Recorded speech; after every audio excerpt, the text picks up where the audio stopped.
So before I get into the 3 common models of sales and marketing for solo business owners, and by the way, I do want to acknowledge that I am in my bathroom. You will hopefully see why when we get to the models. But I wanted to talk first about return on investment. We hear about ROI a lot. It's something that comes from the corporate world. Well, I mean, it shouldn't. It's just a solid business item. It's really important with regard to a solo business and with regard to marketing. You need to use return on investment, or the question of what's my likely return on investment, whenever you're considering any kind of marketing business decision, marketing strategy decision. This is not just return on financial investment, although that is important. Is the money that I spend on this marketing strategy going to create revenue coming back at me? And if so, what's going to be the ratio? How many dollars of revenue can I expect for every dollar of marketing expense that I incur? But it also needs to be in terms of time and energy spent.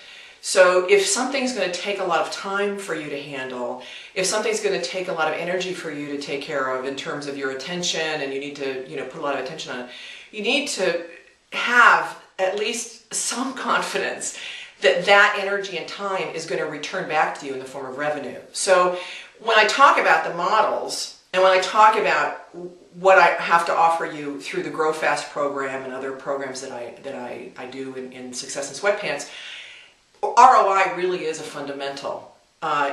Always think in terms of that. And I'll even go further, which is to say, and I'm writing a book about this, how do you invest in your training, in your business development, in other words, your own training. Courses like Grow Fast, courses like the Elance course that I offer, time spent with me as a coach, anybody as a coach, the book you buy, the DVD you buy.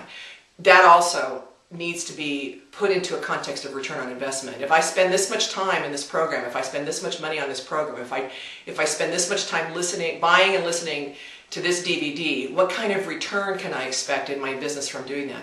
That's a side note, because I'm not going to talk about that so much now, but I want you to think about that. I really want to embed this return on investment idea. In fact, you could probably not listen or watch any of the other DVDs I do.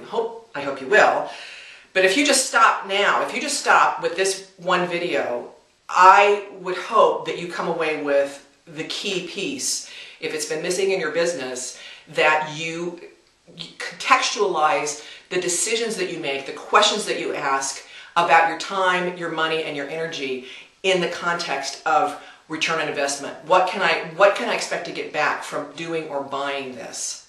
Okay, so that's really something to keep in mind as I talk about the common models, because that's really where these models tend to break down in one or the other or all 3, time, energy, or money. So keep that in mind as you walk with me through these next 3 models, and be sure to include this question of ROI in your own business decision making. All right, on to the models.